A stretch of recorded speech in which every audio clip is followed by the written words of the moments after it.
আসসালামু আলাইকুম, সবাইকে শুভেচ্ছা অভিনন্দন জানিয়ে শুরু করছি। মোহাম্মদ হাসান গাজী। আজকে আমরা বঙ্গবন্ধু টানেলের ভিতরেই আছি এবং এই টানেলের ভিতরে প্রবেশ করছি এবং আর কিছুক্ষণ বাদে কিন্তু আমরা এই টানেল থেকে বেরিয়ে যাব।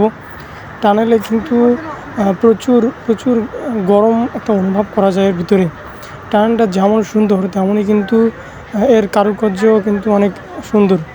এখানে বঙ্গবন্ধু টানেল লেখা ছিল, সেটি বঙ্গবন্ধুটা মুছে শুধুমাত্র টানেল লেখা আছে বর্তমানে। এবং এর যে কারুকাজ বা এর যে কাজ করা হয়েছে সেগুলো কিন্তু দেখতে অসাধারণ। এক কথায় খুবই সুন্দর।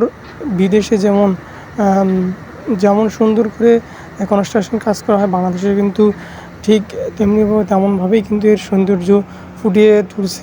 যে বঙ্গবন্ধু টানেল সাগরের নদীর পতেঙ্গা নদীর তলদেশ দিয়ে যে পথ বইছে সেটাই কিন্তু এই বঙ্গবন্ধু টানেল নামেই কিন্তু পরিচিত ছিল।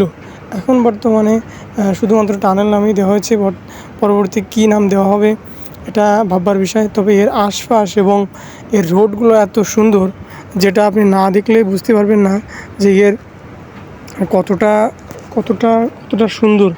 এর কারুকাজ বা এর নিখুঁতভাবে কিন্তু এটি তৈরি করা হয়েছে এবং আমার কাছে খুবই সুন্দর লাগছে। এখানে ঘোরারও জায়গা আছে, আশেপাশে খুব সুন্দর মনোরম পরিবেশ এবং আপনারা চাইলে এখানে আসতে পারেন।